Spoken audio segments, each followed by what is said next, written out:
कलयुग का अंत कैसे होगा, कैसा होगा कलयुग का आखिरी रात? पुराणों के अनुसार कलयुग की कुल आयु 4,32,000 वर्ष है, जिसमें से अब तक लगभग 5,000 वर्ष बीत चुके हैं। यानी कि कलयुग अभी अपने आरंभिक चरण में है, लेकिन जब ये युग अपने चरम सीमा पर पहुंचेगा तब इस पृथ्वी पर पाप अपनी सारी सीमाएं लांघ जाएगा। शुरुआत में कुछ वर्षों तक धरती पर अधिक मात्रा में वर्षा होगी, उसके बाद धीरे धीरे धरती की उपजाऊ शक्ति समाप्त हो जाएगी, अनाज पैदा होना बंद हो जाएगा, गंगा नदी पुनः स्वर्ग लोक की ओर लौट जाएगी, पेड़ पौधे सूख जाएंगे, नदियां और समुद्र सूख जाएंगे, मनुष्य के पास खाने को कुछ नहीं रहेगा, पशु पक्षी विलुप्त हो जाएंगे, लोग एक दूसरे से घृणा करने लगेंगे, भाई भाई के शत्रु बन जाएंगे, घर घर में कलह होगी, बच्चों की उम्र छोटी हो जाएगी, लोग 8 वर्ष की उम्र में शादी करेंगे और 12 वर्ष की आयु में दादा दादी बन जाएंगे, औसत आयु केवल 20 वर्ष के आसपास रह जाएगी। धरती पर हर तरफ अंधकार छा जाएगा, लोगों के हृदय से दया, करुणा और धर्म समाप्त हो जाएंगे, भगवान का नाम लेने वाला कोई नहीं रहेगा,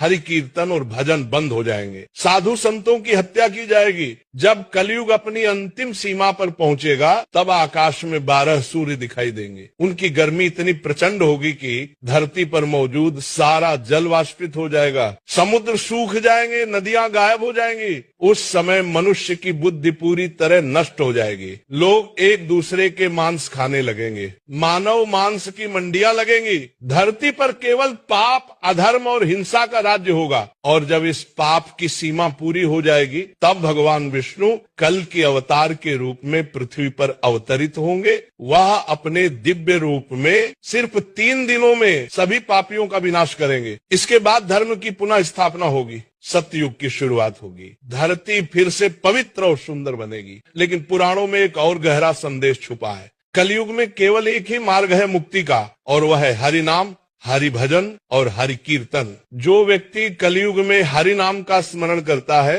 हर दिन हरि भजन और कीर्तन सुनता है, वह कलयुग के प्रभाव से बचा रहता है। इसलिए अपने जीवन में हर क्षण, हर दिन, हर पल हरि नाम का जाप करे, हरि भजन करे, हरि कीर्तन करे। क्योंकि जब आपको हरि नाम सुनना या जपना अच्छा लगना बंद हो जाए तो समझ लेना कि कलयुग आपके ऊपर हावी होने लगा।